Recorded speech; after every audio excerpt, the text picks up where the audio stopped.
silent transaction, shrouded in desperation and the chilling echo of broken humanity, delivered not just a life, but a profound unspoken question into the desolate solitude of a Cree hunter's world. What arrived in the mail, long after the shadow of that brutal exchange, would unravel everything. Before we delve deeper into this haunting tale of unlikely bonds and unforeseen consequences, let us know in the comments, where are you watching from? And subscribe if you want more content like this one. The wind, a ceaseless, mournful whisper, carried the scent of pine and damp earth across the hunter's isolated cabin, burrowing into the very bones of the land. Elias, a man carved from the rugged contours of the northern wilderness, sat by the crackling fire, the flames casting dancing shadows across the stoic lines of his face. His hands, gnarled and scarred by years of trapping and survival, rested on his knees, heavy with an invisible weight. The air in the cabin was thick with an unnameable tension, a quiet hum that vibrated just beneath the surface of the mundane. He had lived a life of deliberate isolation, a choice forged in the crucible of a past he rarely dared to revisit, a past that still haunted the edges of his vision in the deep twilight hours. The vast, indifferent expanse of the forest had become his confessor, its towering trees witnesses to his quiet penance.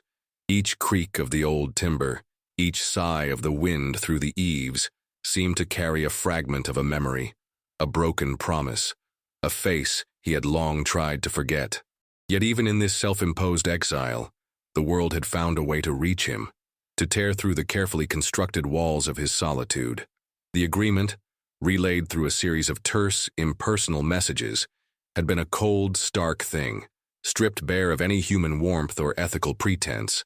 It was an arrangement born of desperation, a desperate gamble he had not truly understood the stakes of until the moment the small, fragile figure appeared at the edge of his secluded existence, a ghost conjured from the deepest corners of his reluctant compassion.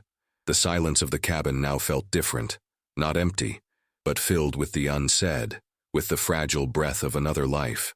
The distant howl of a wolf echoed through the valley, a primal cry that seemed to mirror the raw, untamed sorrow that had somehow found its way to his door. The exchange had been as stark and brutal as the winter landscape that framed it, a nondescript, grimy settlement on the fringes of civilization, reeking of stale beer and unwashed despair. The stepfather, a man whose eyes held the vacant cruelty of a broken spirit, had presented the girl with the detached efficiency of a merchant displaying an unwanted chattel. She was small, too small, her limbs seemingly unwilling to bear her weight, her gaze fixed somewhere beyond the grime-streaked window of the decrepit tavern. Her silence was not shy. It was profound, a chasm. He remembered the way her thin, worn dress clung to her emaciated frame, how her hair, matted and dull, fell across a face that bore the marks of constant, quiet suffering. The man had spoken in clipped, contemptuous tones, detailing her supposed affliction, a list of vague, debilitating weaknesses, a perceived burden. Elias had felt a cold knot tighten in his gut, a familiar ache of disgust at the casual cruelty of humanity. He hadn't looked at the stepfather much, preferring to focus on the small, still figure, trying to discern the truth behind the man's bitter pronouncements. There was a flicker in her eyes when she finally met his, not of fear, but of an ancient weariness, a knowledge too vast for one so young. He'd counted the worn bills onto the scarred wooden table, each one a testament to a transaction that felt profoundly wrong, yet paradoxically, undeniably necessary in that twisted moment. The stepfather had snatched the money, his lips curling into a semblance of a smile that never reached his hollow eyes, muttering something about a good riddance. Elias had simply nodded, a terse acknowledgement, and then, with a heavy heart, beckoned the girl to follow. She didn't move immediately, her small body trembling almost imperceptibly, as if she were a fragile bird caught between the hand of its captor and the daunting vastness of the sky. The weight of his decision settled upon him then, a cold, hard stone in his chest. He, a man who had fled society, was now purchasing a piece of its refuse. Irony, a bitter taste on his tongue, was a familiar companion. The journey back to the cabin was a trial of stoic endurance and unnerving silence. The old pickup truck, battered and grumbling, groaned over the rutted, frozen tracks, each bump a jolt through the girl's slight frame. She sat beside him, rigid and unmoving, a small bundle of fear and profound stillness. Her head was bowed, her gaze fixed on the worn fabric of her dress, occasionally flickering up to the passing trees, then quickly dropping again. Elias, accustomed to the solitude of his travels, found himself acutely aware of her presence, of the small, shallow breaths she took beside him. He tried once, a clumsy attempt, to offer a piece of dried venison, his hand hovering uncertainly. She flinched, a minute tremor that spoke volumes, and he quickly withdrew it, a sharp pang of regret piercing him. The vastness of the wilderness that usually brought him solace now felt like an oppressive, watchful entity, its silent judgments echoing in the stark silence of the truck. He was not a man of tender words, nor of gentle gestures. His life had taught him bluntness, efficiency, and a certain hardened self-reliance. How does one speak to a broken bird? What words could possibly bridge the chasm of her trauma, or alleviate the guilt that now began to gnaw at him for the morally dubious nature of their encounter? He glanced at her again, her small hand clenched into a tight fist in her lap, her knuckles white. There was something in her posture, a resistance that went beyond mere shyness, a deeply ingrained fear that had molded her very being. The afternoon light began to fade, casting long blue shadows across the snow-covered landscape, and the cold deepened, seeping into the marrow of their bones. The truck's engine was the only sound, a steady rhythmic thrum against the backdrop of an overwhelming silence. He knew, with a certainty that chilled him more than the biting wind, that this journey was only the beginning of something he could not yet comprehend, a path leading into unknown depths. Life in the cabin, once a predictable rhythm of quiet chores and solitary contemplation, now shifted, subtly yet profoundly, around the fragile axis of the girl's presence. She moved like a shadow, silent and almost imperceptible, a ghost haunting the corners of his vision. Her name, he learned, was Anya. But Anya rarely spoke, her voice a fragile, almost inaudible whisper when she did, as if the very act of sound was an effort she could barely muster. Elias observed her, his gaze often lingering from a distance as she sat by the window, her back to him, staring out at the snow-laden trees, her small frame lost in the vastness of the wilderness. He noticed her peculiar gait, a slight dragging of her right leg, an almost imperceptible hesitation before she put her full weight on it. It was not a pronounced limp, but a tentative, almost fearful way of moving, as if the ground itself might betray her. He had expected a physical infirmity, given the stepfather's cruel description, but this was different, more psychological than physiological. He cooked, leaving plates of warm food for her, which she would eventually, hesitantly, consume, always when his back was turned or when he had left the room. The cabin, previously a sanctuary of his own making, now felt like a cage to her, or perhaps a temporary reprieve. He often found himself standing outside, axe in hand, staring into the dense woods, the metallic taste of guilt and responsibility sharp on his tongue. Was he her rescuer, or merely another in a long line of those who had dictated her fate? The question lingered, an open wound. Days bled into weeks, marked by the steady fall of snow and the creeping sense of an unspoken expectation. He kept his distance, a wary respect for her palpable fear, but he also watched, a quiet sentinel, waiting for a sign, a glimmer of the child she might have been before the world had carved its cruel lessons into her. The silence grew heavier, charged with the unsaid, with the delicate dance between fear and a nascent, hesitant trust. The harshness of Anya's silence, the raw, unyielding fear in her eyes, often transported Elias back to a different kind of stillness, a different kind of pain. It was a memory that lived in the dark, quiet chambers of his mind, a constant low thrum beneath the surface of his everyday existence. Years ago, the forest had claimed his own. His wife, Marie, her laughter like the summer wind through the poplars, and their son, Little Bear, whose spirit was as bright and fierce as his namesake, taken by a sudden, brutal turn of the winter storm. He had found them, frozen beneath a shroud of white, their hands still clasped, a final, desperate embrace against the overwhelming indifference of nature. The guilt had been a physical weight, crushing him, the self-recrimination a relentless torrent. Why had he let them go? Why had he not followed? Why had he survived? It was that primal scream of loss, that gaping void in his soul, that had driven him deep into the wilderness, away from the prying eyes and clumsy condolences of the village. He had sought not forgetfulness, but a form of desolate peace, a place where his grief could finally settle into the earth, mingle with the snow and the soil. He had built this cabin with his own hands, each timber a testament to his brokenness, each nail a blunt assertion against the world that had stolen everything. He had become a ghost among the trees, a man defined by absence. And then Anya had appeared, a fractured reflection of the innocence he had lost, a haunting echo of a child in need, stirring the stagnant waters of his grief. His purchase of her, then, was not an act of pure altruism, not a saintly deed. It was a desperate, morally ambiguous grasp at some form of redemption, a raw, primal urge to protect what he could not protect before, to mend what felt irretrievably broken, even if it meant stepping into the shadowed role of a captor, a buyer of souls. The burden was immense, heavy with the ghosts of his past, a past that now felt inextricably bound to her present, a silent, unfolding tragedy.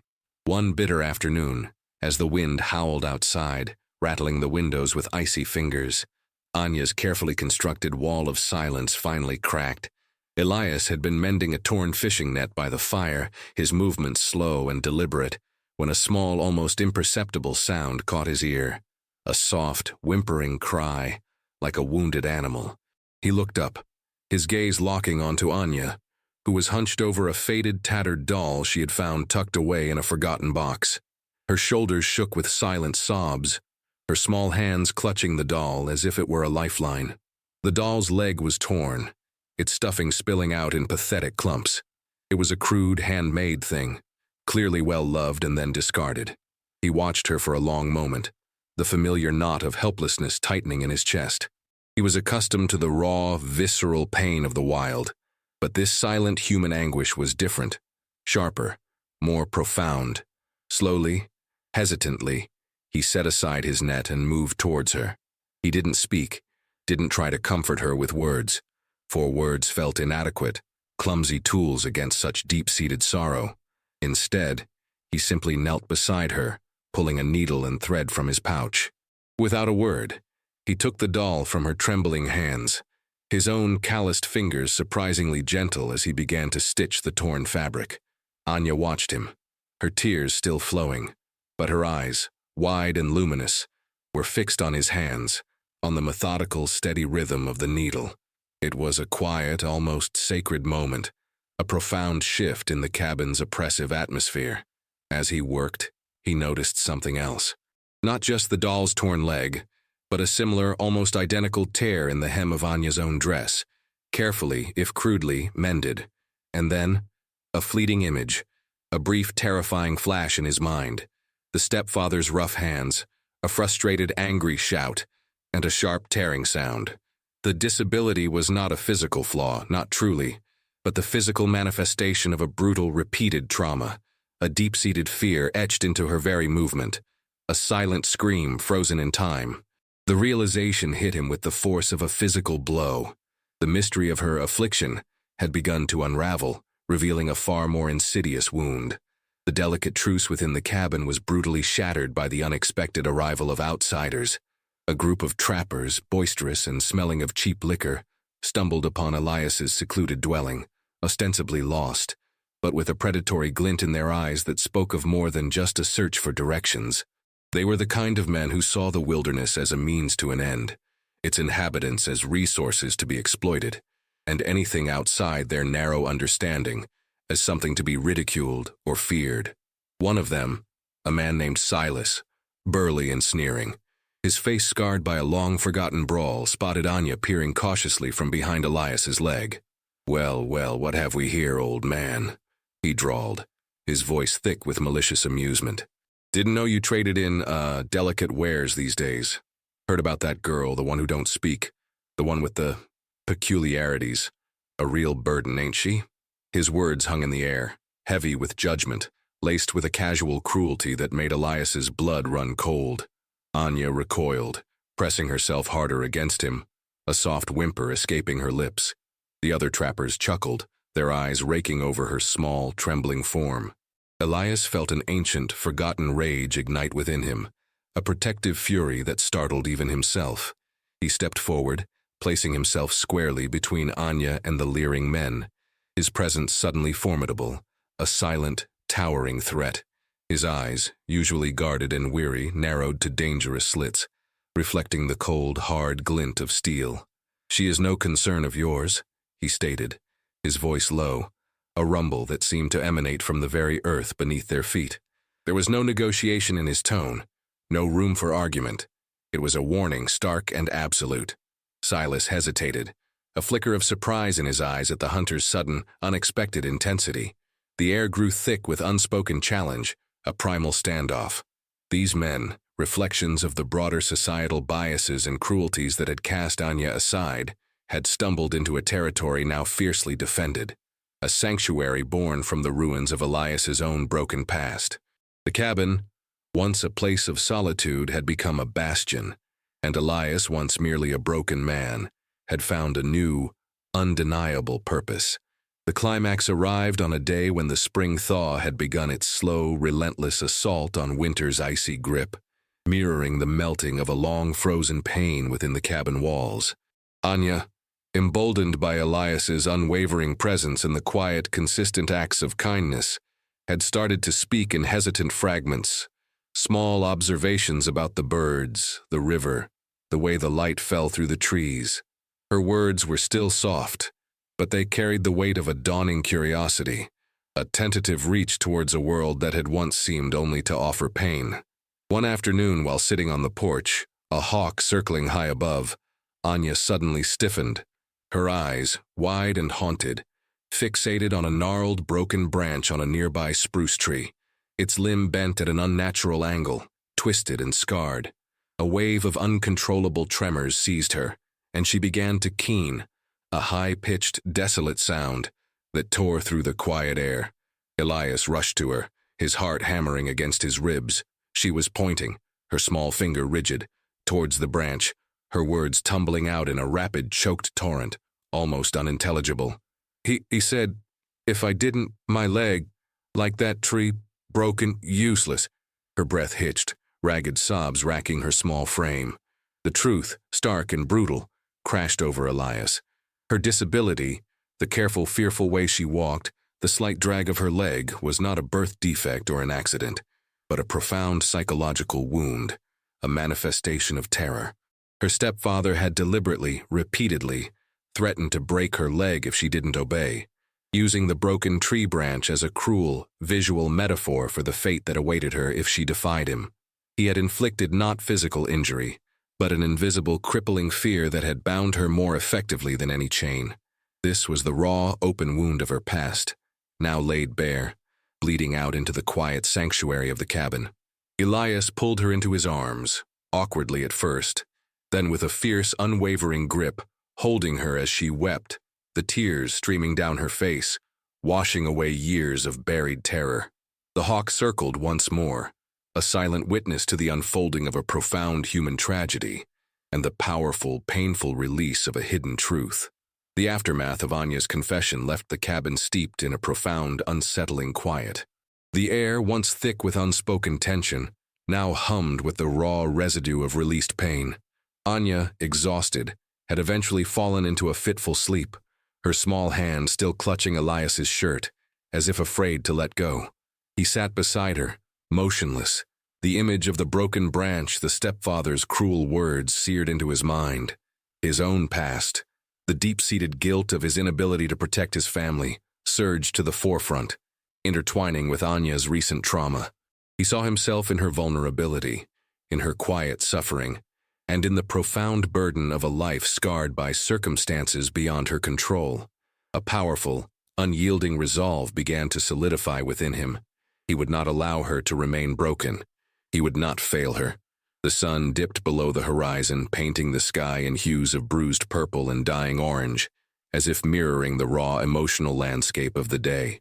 It was then, as the last vestiges of light faded, that he heard the distant, familiar drone of an engine.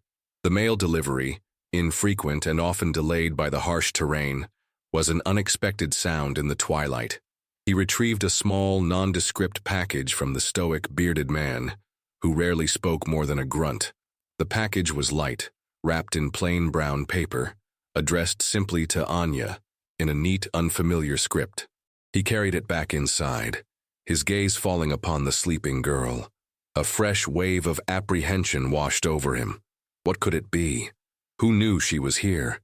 And more importantly, what new truth or new challenge did this innocuous parcel hold within its fragile confines? The hunter's instinct, honed by years of navigating unpredictable wilderness, told him this was not a simple delivery. It was a catalyst, poised to push their fragile, evolving existence onto an entirely new, unforeseen path.